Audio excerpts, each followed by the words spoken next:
7월 11일 법률방송 로투데이 시작하겠습니다. 첫 소식입니다. 문재인 대통령 아들 준용 씨의 취업 특혜 의혹 제보 조작과 관련해 검찰의 국민의당 윗선 수사의 분수령이 될 이준서 전 국민의당 최고위원에 대한 법원 영장실질심사가 오늘 서울 남부지법에서 열렸습니다.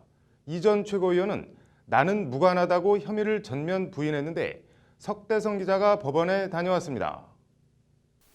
영장실질심사를 받기 위해 서울 남부지법의 모습을 나타낸 이준서 전 국민의당 최고위원은 당혹스럽다며 자신에 대한 영장 청구 자체를 이해할 수 없다는 반응을 보였습니다. 일단 끝까지 혐의 부인하셨는데 영장 청구 어떻게 받아들이십니까? 다소 좀 당혹스러움이 있습니다. 이 전 최고위원은 그러면서 자신은 이유미 씨에게 조작을 지시한 적도 없고 조작 사실 자체를 몰랐다는 기존 주장을 반복했습니다. 영장 실질 심사하면서 어떤 부분을 이제 소명하실 생각이십니까?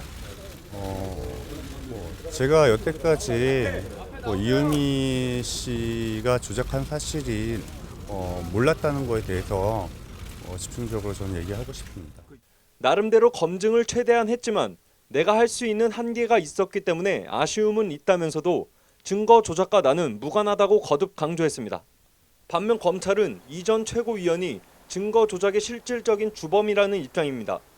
이 전 최고위원이 이유미 씨에게 비례대표로 가는 징검다리인 당 청년위원장 자리를 약속하며 결정적인 자료를 가지고 오라고 하는 등 사실상 조작을 지시했던 겁니다. 나아가 국민의당에서 조작된 자료로 기자회견을 한 이튿날 이유미 씨가 제보자가 존재하지 않는다고 알렸는데도 이 전 최고위원이 아무런 조치를 취하지 않았고 국민의당에서 2차 기자회견을 한 데 대해선 미필적 고의가 아니라 확정적 고의가 있다고 봤습니다. 조작 사실을 알면서도 기자회견을 하게 해 명백한 공직선거법상 허위사실 공표에 해당한다는 겁니다. 오늘 법원에선 준용 씨의 파슨스 동료인 것처럼 꾸며 이유미 씨와 허위 통화를 한 이유미 씨의 남동생도 함께 영장실질심사를 받았습니다. 검찰과 이 전 최고위원의 주장이 팽팽히 맞서고 있는 가운데 법원의 이 전 최고위원에 대한 영장실질심사는 1시간 반 만에 끝났습니다. 국민의당에 대한 검찰 수사 범위와 강도를 결정할 이준서 전 최고위원에 대한 구속영장 발부는 오늘 밤 늦게 결정될 것으로 보입니다. 법률방송 석대성입니다.